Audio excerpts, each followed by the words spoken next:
Now, when the COVID-19 global pandemic happened, no one could have foreseen the wrath that would bring into our livelihoods. Africa, before COVID-19, accounted for around 17% of the world's population, but only 3% of global GDP. Now, how do we pick up the pieces and find solutions to recovering our economy post this pandemic? Zambian-born former banker, author and entrepreneur Edwin Ngwane might have the solution.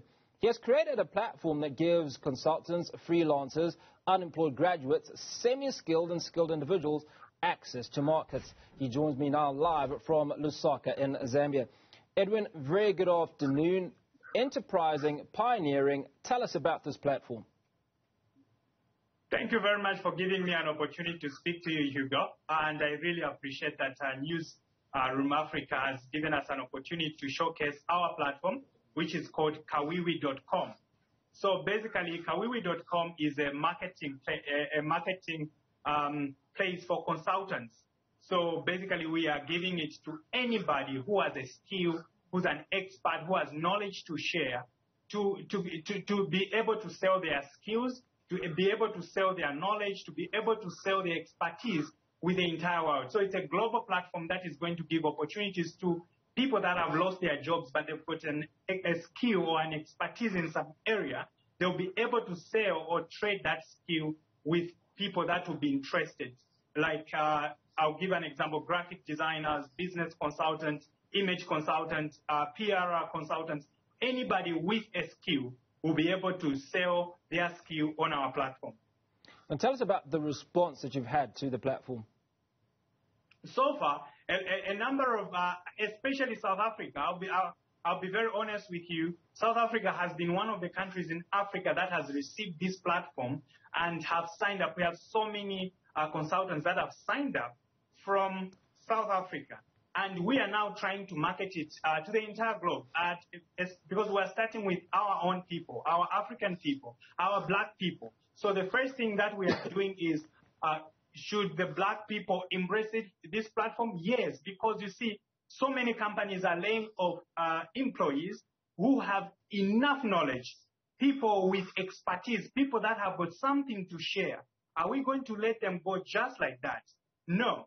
This platform is going to give them an opportunity, 1, to earn money, 2, to share their knowledge, and 3, also to be part of the exponential growth of Africa, because we believe that this digital space that has come should be embraced by Africa and should be used by Africa so that we don't lag behind and join other countries in making sure that our countries are benefiting from the digital platform that are being built. Payment gateways for most of developing Africa are always a challenge. How are you dealing with this on this platform?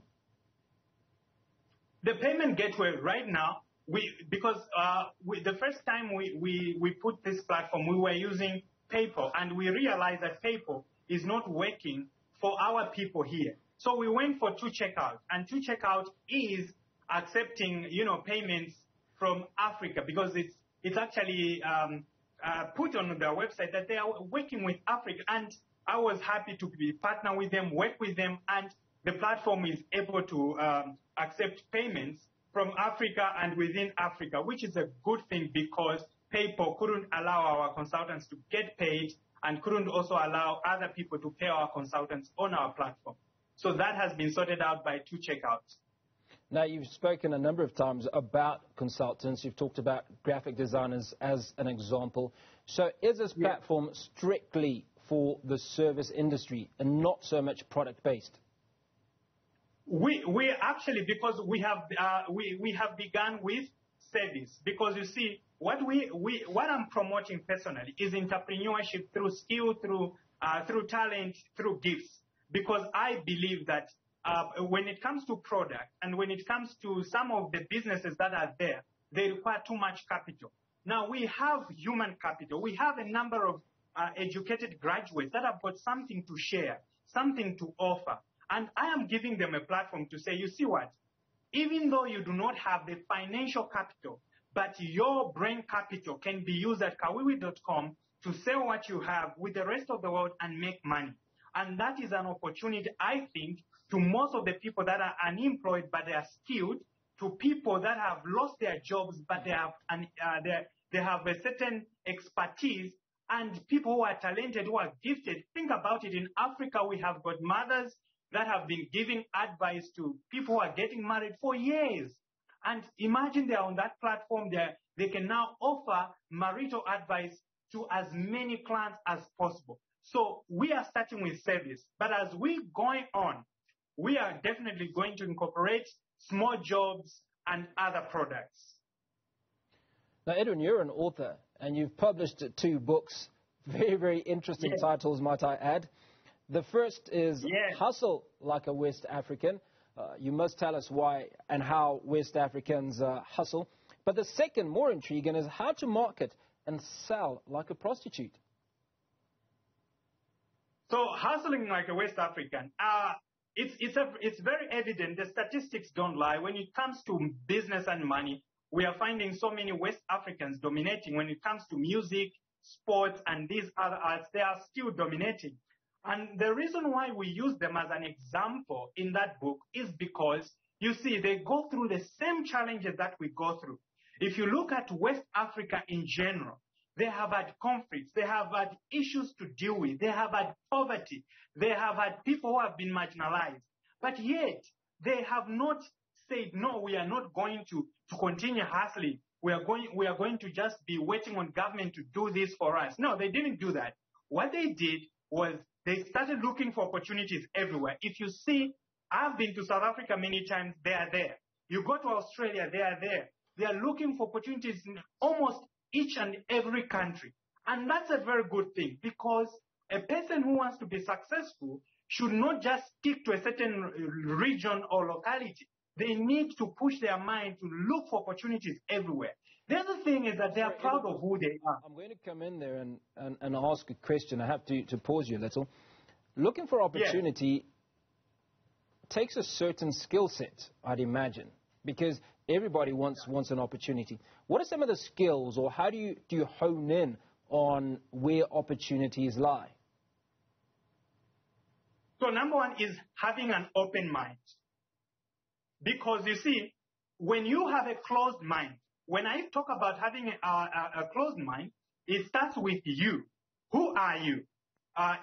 When you went to school, is just getting a job the only thing? Or can you try out with Kawiwi? Because you see, sometimes we have these debates where we're just talking, no, we just have to wait for jobs. We just have to wait for jobs. But can you also open your mind up and say, can I embrace the idea of business? Can I also embrace the idea of leaving my country for another country? Can I also embrace the idea that even though I studied law, if I have a skill of graphic designing, I can still make money using that skill? So when you open your mind up like that, which I explain in the book on how you can do it, and the belief system that you need to have, and the kind of wiring and relearning that you have to do. If you read that book, you will understand that there are so many opportunities out there, and you can find them if you are able to open your mind, open your eyes, and see the opportunities, because they are there. You just have to open your mind.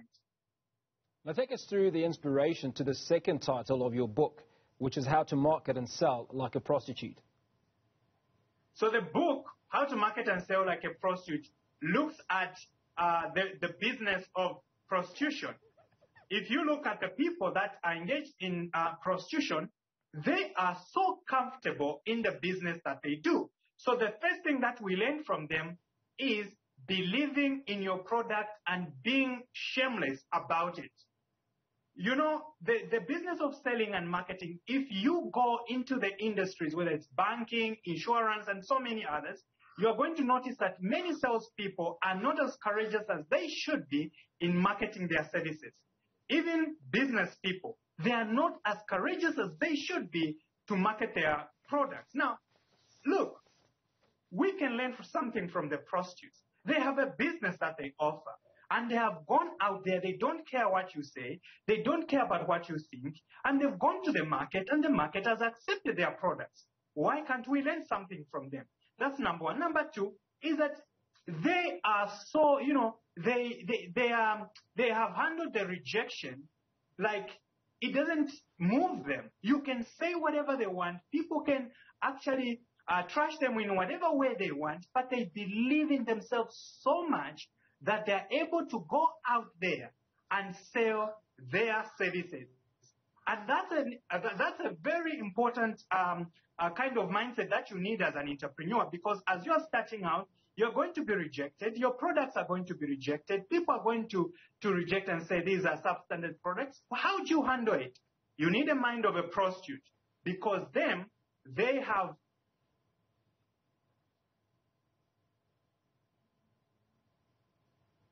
Okay, we seem to have lost Edwin Ngwane, Zambian author and entrepreneur. Thank you for your time.